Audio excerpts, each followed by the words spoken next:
Che questo signore dica Zaia lo porteremo in piazza per decapitarlo in piazza del mercato, se non ricordo male, penso che questo si commenti da sé, questi non sono toni per un dibattito, però vuol dire che l'autonomia sta entrando nelle vene di tutti e questo è importante.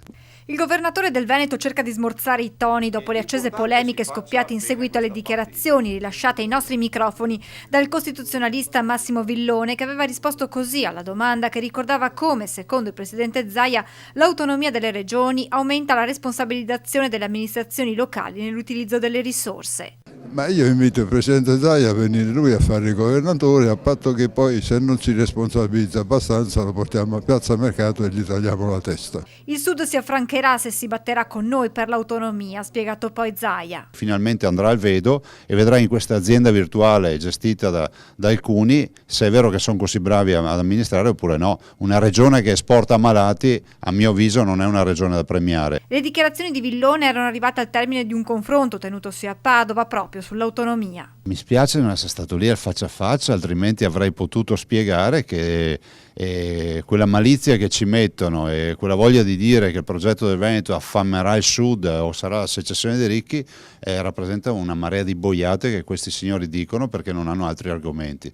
Dichiarazioni quelle del costituzionalista che hanno immediatamente fatto il giro della rete, scatenando molte reazioni indignate. Sono inorridita, è un'allusione precisa ad una piazza che è stata teatro di esecuzioni capitali, tra cui quella famosissima di Masaniello, il rivoluzionario napoletano che aveva cercato di ribellarsi all'oppressione del governo di allora, scrive una donna su Facebook. Durissimo anche il consigliere regionale Alberto Semenzato, che si è rivolto direttamente al docente. Le sue parole intimidatorie, in odor di minaccia, ci scivolano come delle gocce d'acqua. Le rammento che anche qui a Venezia abbiamo una piazza dove svettano due colonne, quella di Todaro e di Marco. Dibattito dunque sempre più acceso intorno all'autonomia, il cui iter va comunque avanti nonostante il rischio di un ulteriore allungamento dei tempi, dopo le parole del premier Conte che aveva parlato di mesi e quelle del vice Salvini che aveva detto entro l'anno si farà. Io sono qui per difendere l'autonomia e la porteremo avanti. È una grande riforma e non mi aspettavo sinceramente che si liquidasse in 2 o 3 mesi, però è pur vero che io vengo già da un Vietnam che è quello del referendum che non mi volevano far fare. Vi posso garantire che ogni centimetro, ogni millimetro che guadagniamo in avanti non lo cediamo il giorno dopo per indietreggiare. Intanto mercoledì 27 in Commissione parlamentare per le questioni regionali ci sarà l'audizione del Ministro per gli affari regionali e le autonomie Erika Stefani.